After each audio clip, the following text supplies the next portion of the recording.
তোমরা 500-1000 টাকার কর্মী হলতে দেশের মধ্যে মারামারি খাটাখাটি খড্ডায়, একজন আরেকজনের বাড়ি ভাঙড়ায়, একজন আরেকজনের গড় ভাঙড়ায়।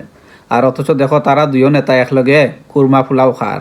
তো এটাই হচ্ছে গিয়ে রাজনীতি। কর্মীরা রোড লেভেলে কাজ করব, তারা একজন আরেকজনের মারামারি করবো দলের লাইগারি, আর বিরোধী দলের দুই নেতা বইয়া তারা ঠিকই কুরমা ফুলাও খার।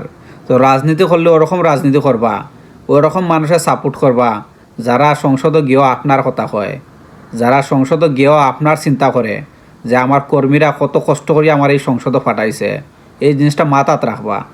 যে কোনো নেতারে যে কোনোকে সাপোর্ট করতে পারেন, কিন্তু চিন্তা করবা ওই নেতায় আপনার কথা কইরনি সংসদে গিয়ারি। যদি ওই নেতা গিয়া যদি আপনার কথা যদি সংসদে গিয়া না হয়, তাহলে এরকম নেতা লাগিয়ারি আসলে জীবন দেওয়ার কোনো মানে হয় না, কোনো দরকার নাই। ইমরান খান অন্ধ হয়ে গেছেন পুরাপুরি। ইমরান খানের চকুর 80% ড্যামেজ হয়ে গেছে, 20% আছে, 80% ড্যামেজ।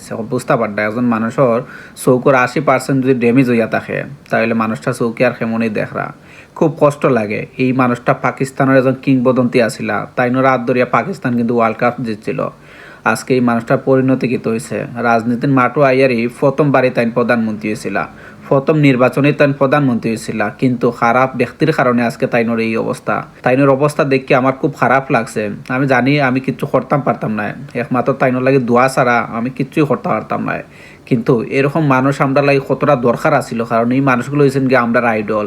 তারারে যদি আমরা ফলো করতাম পারতাম, তাহলে আমরা জীবনে অনেক কিছু পরিবর্তন করতাম পারলাম না। এই মানুষটার কি তার অভাব আছিল, কিন্তু তাই চাইছিল পাকিস্তানের মানুষে যাতে ভালোভাবে রাখতে পারেন এবং সব মানুষে যাতে সকল ধরনের মুসিবতনে তাই উদ্ধার করিয়া রাখতে পারেন। এই জিনিসটা চিন্তা করছিলা করিয়া তাই রাজনীতির মাঠে নামছিল, কিন্তু নোংরা রাজনীতি তাইনোর জীবনটাই নষ্ট করে নিল। একজন মানুষের চৌকর 100% মধ্যে যে 80% নষ্ট হয়ে যায়, তাহলে মানুষটার কিতেই চৌকে দেখেন। তাই লাগে সবে দোয়া করবা যাতে আল্লাহ সুস্থভাবে তাইনটা আবার আমাদের মাঝে ফিরাইয়া আনেন।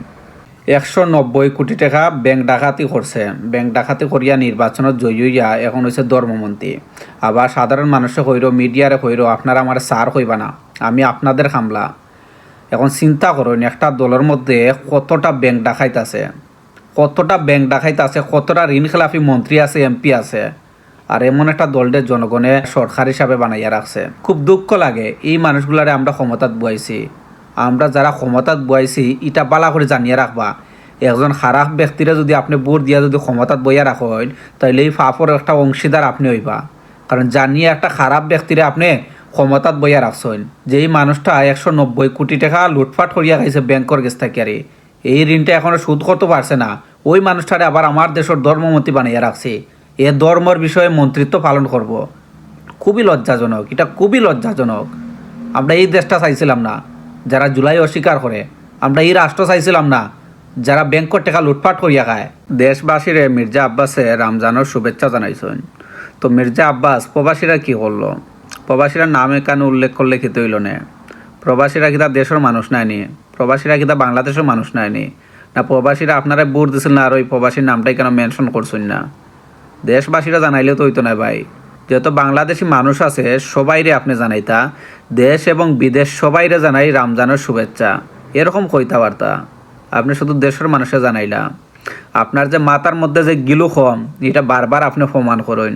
সো মির্জা আব্বাস সাহেব পরবর্তীতে যখন কি ঈদের শুভেচ্ছা জানাইবা, যেমন রমজানের শুভেচ্ছা, ঈদের শুভেচ্ছা যখন জানাইবা, তখন উল্লেখ করিয়া দিবা দেশ এবং বিদেশে থাকা সকল বাংলাদেশিরা জানাই ঈদের শুভেচ্ছা অথবা রমজানের শুভেচ্ছা।